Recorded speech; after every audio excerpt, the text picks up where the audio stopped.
오늘은 내 귀에 들리고 내 눈에 보이는 것들이 소화 흡수되고 배출까지 일어나는 과정에 대한 이야기를 좀 해보겠습니다. 진작에 이 이야기를 했었어야 하는 건데 차일피일 미루다가 까먹기도 했고요. 여러분들이 좀 속이 타는 과정을 겪어야만 이 이야기도 비로소 확 해소가 되는 쾌감도 느낄 수 있을 것 같고, 아무튼 타이밍이 딱 이쯤이 되니 저절로 생각이 났습니다. 일전에 설명했던 것 가운데 나에게 오는 정보가 당장 필요로 한 것들 40%, 가까운 미래의 것 30%, 그리고 아주 먼 미래의 것들이 30%라고 설명을 드렸죠. 소화 흡수되는 것도 비슷합니다. 들으면서 내가 바로 소화 흡수되는 게 한 30% 정도밖에 안 돼요. 집으로 돌아가서 하룻밤 자고 일어나면서 소화되는 게 한 40% 정도 될 거고요. 나머지 30%는 그냥 밖으로 빠져나갈 확률이 매우 높아요. 그리고 이렇게 빠져나가는 30%는 어차피 또 반복해서 또 옵니다. 그러니 크게 신경 쓸 필요가 없을 거예요. 문제는 내가 소화 흡수할 수 있는 70%인데 바로 그 자리에서 소화되는 건 한 30%밖에 안 돼요. 그래서 그 자리에서 뭔가를 듣고 결정하고 결론을 내리면 안 된다는 원리가 나옵니다. 우리가 뭔가를 듣고 바로 결론을 내리게 되면 반드시 후회를 하게 됩니다. 그리고 그 자리에서 바로바로 대답을 하는 것들도 실수가 엄청 많아요. 듣고 바로바로 된다는 건 사실 있을 수가 없는 일이죠. 30%짜리 결론과 대답이 어떻게 괜찮을 수 있냐는 말이죠. 좋은 결정과 좋은 대답이 나올 수 없다는 것입니다. 그래서 처음 사람과 대면을 할 때는 100% 다 들어주는 것이 가장 좋다는 결론이 이래서 도출이 되는 거예요. 그 자리에서 들었던 30%와 그리고 돌아와 잠을 자면서 모자랐던 40%가 소화가 되면 다음번에 만날 땐 한 70%가 소화가 된 상태에서 만나기 때문에 상대방이 하는 이야기를 좀 더 수월하게, 그리고 이전에 놓쳤던 나머지 30%도 더 받아들여지는 현상이 생기는 것이죠.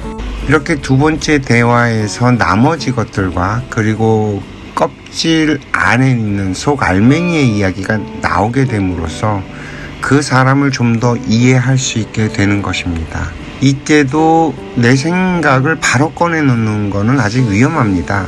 왜냐하면 사람은 원래 양파 같아서 까도 안에 있는 것들이 계속 나오게 되어 있으니까요. 처음 만날 때 내놓는 것이 겉껍데기밖에는 안 돼요. 속 안의 것은 절대 내놓지 않죠. 온갖 체면 다 차리고요. 그래서 사람은 적어도 3번 이상은 만나봐야 그 속을 조금이라도 알 수 있는 것입니다. 우리는 사실 이와 같은 인간의 학문을 연구하고 개발을 했어야 되는데 이런 연구들이 너무 없는 거죠. 뭐 심리학이며 뭐며 철학이며 또 정신과 이런 연구들이 없었던 거는 아닌데 인간 관계에 대한 어떤 학문은 아직까지 없는 거죠. 학교에서도 이런 인간학을 가르쳐야만 아이들이 성장하면서 더 많은 것을 배울 수 있고요. 더불어 협동하는 법도 저절로 알게 되고 할 것인데 아직까지는 이런 걸 가르쳐주는 곳이 세상 어디에도 없습니다. 그래서 인생학교가 필요했던 것이고요. 그래서 우리들이 인생학교를 만든 것입니다.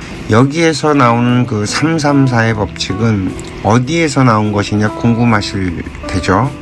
이것도 사실 자연의 도수에서 파생된 법칙인데 이 이야기는 나중에 또 이야기할 시간이 있을 거예요. 오늘은 그냥 이런 원리가 있다고만 알아두셔요. 자연은 3대7의 규칙이라는 것이 있고요. 그 3대7 중에서도 7부분의 3대4의 법칙이 또 나뉘어지는 거죠. 우리가 뭔가를 알게 됐을 때 바로 흡수가 되지 않는다면 30% 먼저 소화가 되고 자는 동안에 그날에 있었던 것들이 정리가 되면서 다시 40%가 소화 흡수가 된다. 따라서 그 어떤 것이라고 해도 듣고 바로 그 자리에서 결정하는 것은 아니다. 반드시 최소한 2박 3일은 묵혔다 결정을 해야 한다. 그리고 사람은 반드시 3번은 만나야 알 수 있으니 3번 만나보고 결정을 해도 늦지 않다. 뭐 이런 대인관계의 가장 기본적인 규칙만 알아도 우리가 인생을 살아가면서 실수하거나 실패하는 일은 없다는 것이죠. 자, 어떻습니까? 오늘 이야기는 좀 유익하셨나요? 사실 이 이야기도 바로 소화 흡수가 되진 않을 겁니다. 두고두고 몇 번은 다시 들어가면서 천천히 소화를 시켜보세요. 그리고 그동안 살아왔던 것들을 자꾸 반추해 보면서 그랬구나, 그래서 그랬구나 하는 것들이 떠오르는 것들이 생길 겁니다. 오늘 이야기는 여기까지 하겠습니다. 시청해 주셔서 감사합니다.